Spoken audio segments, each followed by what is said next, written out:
Congratulations! You've reached an important milestone. You've learned to relax deeply and enter a meditative state. You know how to gain control of your selective awareness, and you've experienced the use of guided imagery and visualization. You are now well on the way to completing the process of grieving, accepting what is so, and releasing what needs to be released, emotionally, mentally, and energetically. And you are developing a clear vision for your future, an image of yourself looking and feeling good, confident, successful, and happy. Your blueprint for the future. Today we will focus on developing your success formula and how to develop the daily habits that will propel you to success. You will also learn the power of the growth mindset for overcoming obstacles and the important role of courage at this point in your life. You may already have some positive habits and perspectives, and that's great. Still, there are probably others that you need to learn. We shall soon see. Freed of the past, it's now time to develop your strategy and create your plan for making that future come true. Remember, the future is not a place you're going to. The future is a place you're creating with every thought, with every plan, with every action. This involves more than simply setting a goal for the future. It involves developing healthy behavior patterns and habits that will make you successful. The first line of the Serenity Prayer is about having the serenity to accept the things that can't be changed. The second line reflects the wish to have the courage to change the things you can. The word courage comes from the Latin word cor, which means the heart. The original meaning of the word courage was to speak one's mind by revealing all of one's heart. In other words, to express who you truly are openly and to act honestly with integrity. That's courage. It means telling your story, even at the risk of being rejected, ridiculed, or misunderstood. Sure, there's some vulnerability in doing this. After all, your thoughts and beliefs can't be criticized if you stay hidden and avoid letting people see who you are.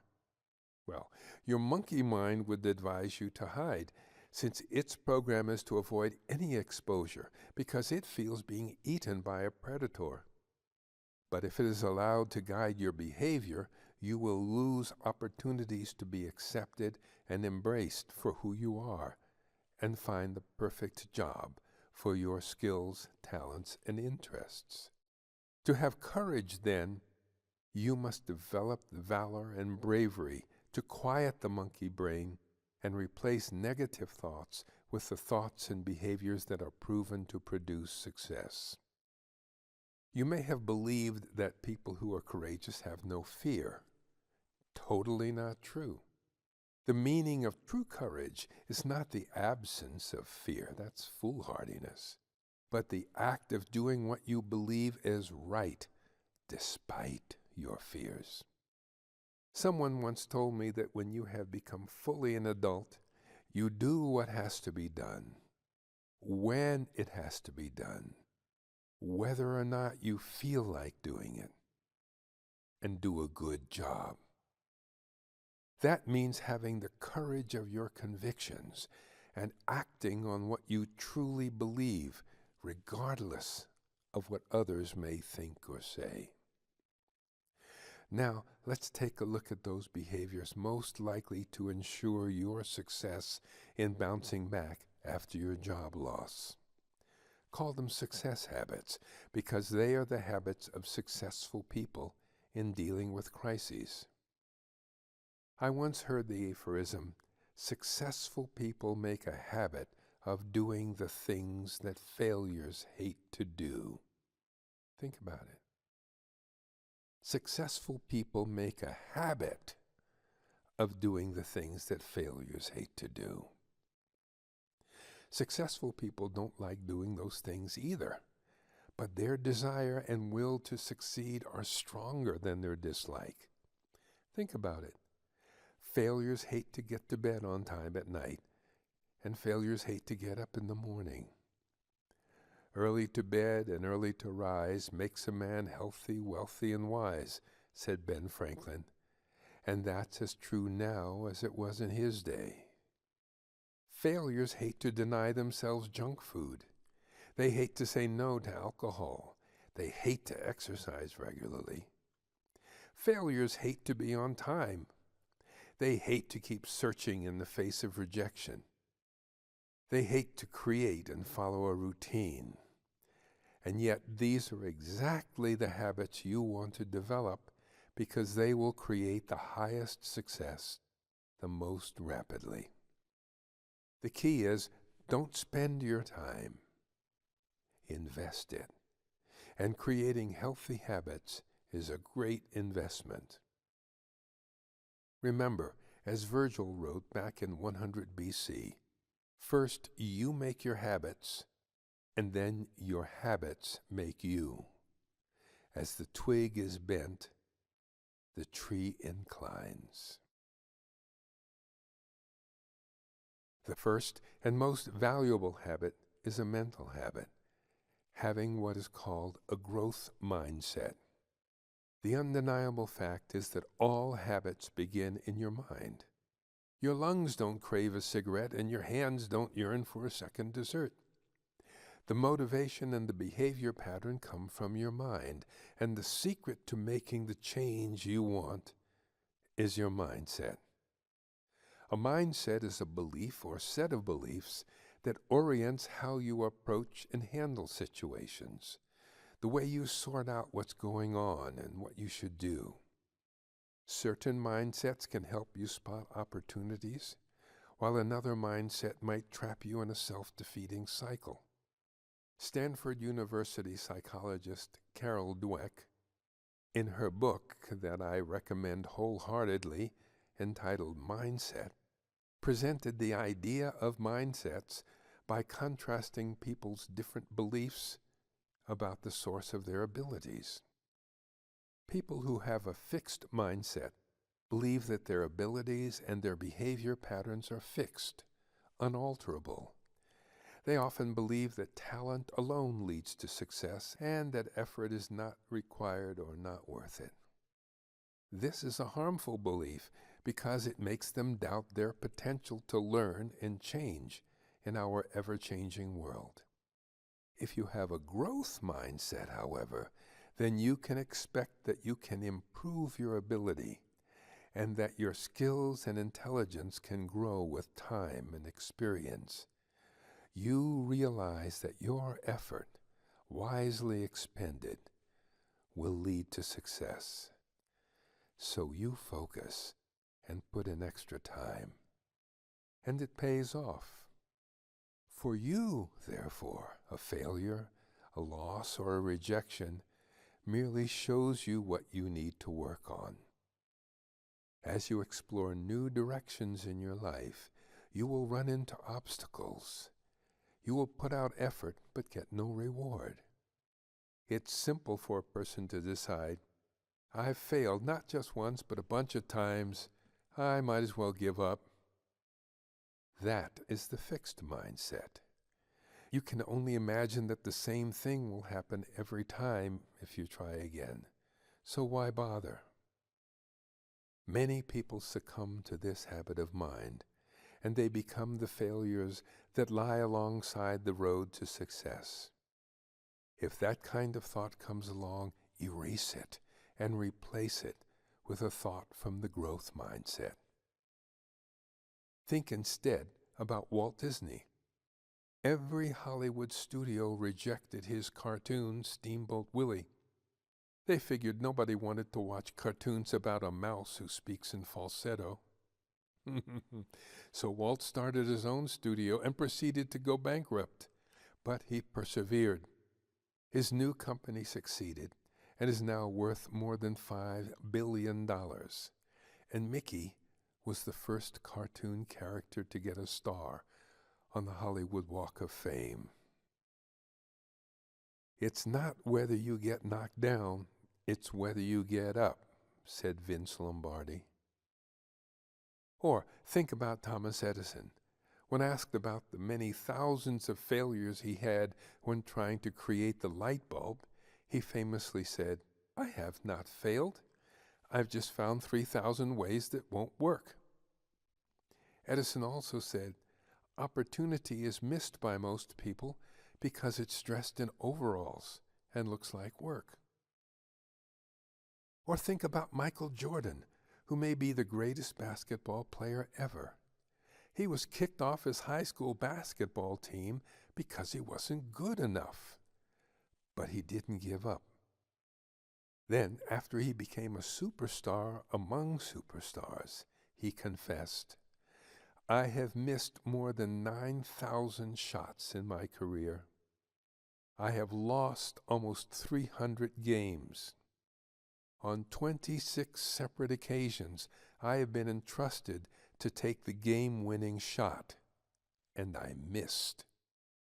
I have failed over and over and over again in my life, and that is why I succeed." The difference between try and triumph is just a little oomph.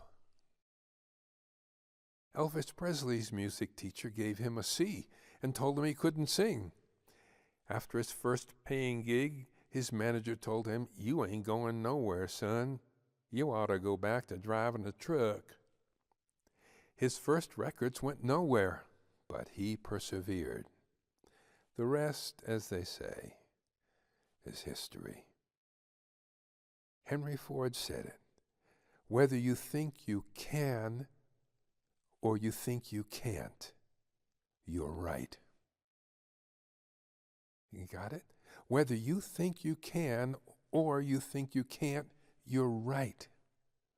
Your growth mindset tells you to start with changing your mental habits, clearing your mind of old thought patterns and distractions.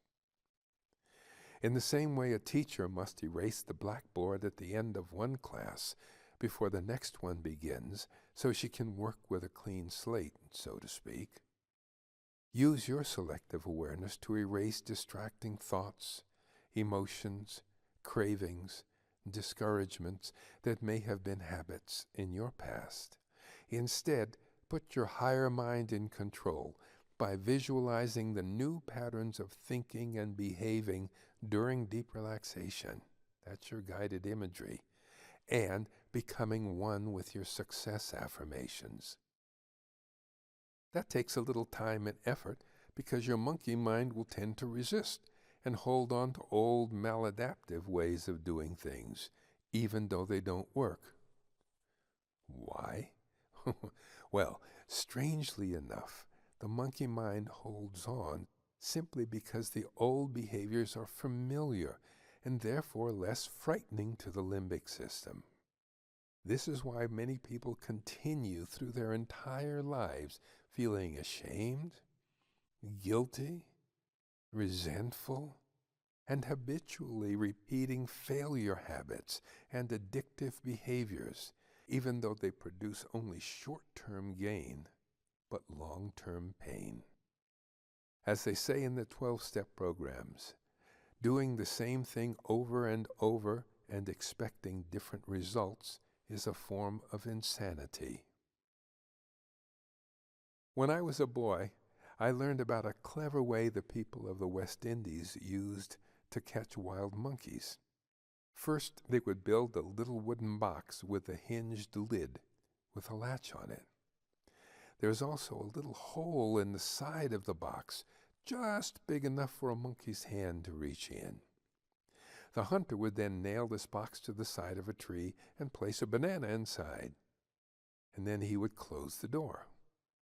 Then he would go hide behind a bush and wait for a monkey to come along, stick his hand through the hole, and grab some of the goodies inside.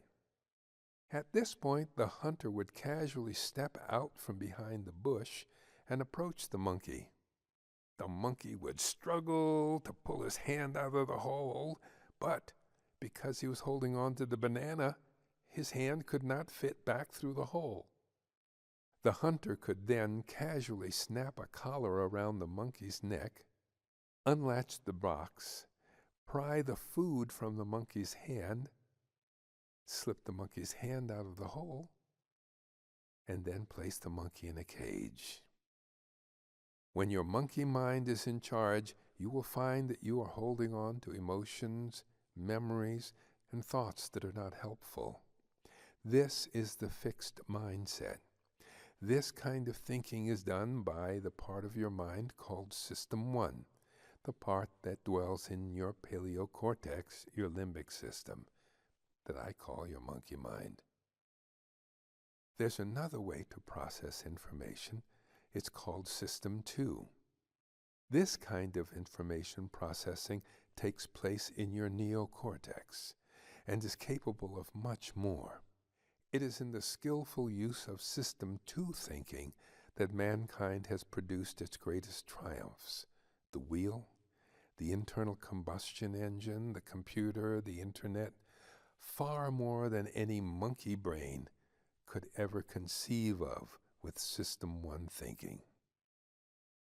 Once a monkey, or your monkey mind, has felt pain, its focus is on avoiding pain, keeping everything non-changing, even if it is not very satisfactory to your higher mind. But as you develop your growth mindset, you will find selective awareness very useful.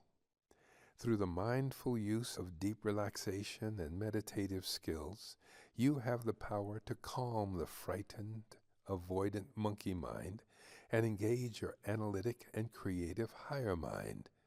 Now you can grow in patience, self-confidence, awareness, and personal power. So today we've explored the second line of the Serenity Prayer, about having the courage to do the things it's possible to do to deal with your jobless situation. And there are many. You've learned that courage doesn't mean the absence of fear, but the act of doing what you believe is right, despite your fear. You learn the secret of successful people, making a habit of doing the things that failures hate to do, and the importance of using selective awareness and mindfulness to clear your mind and nervous system of the pull towards bad habits of thinking and behaving. Finally, we looked at the importance of developing a growth mindset instead of a fixed mindset. In our next session, you will experience a set of affirmations designed to empower you to upgrade your mindset and to develop the success habits that will guide you into a bright future. See you then.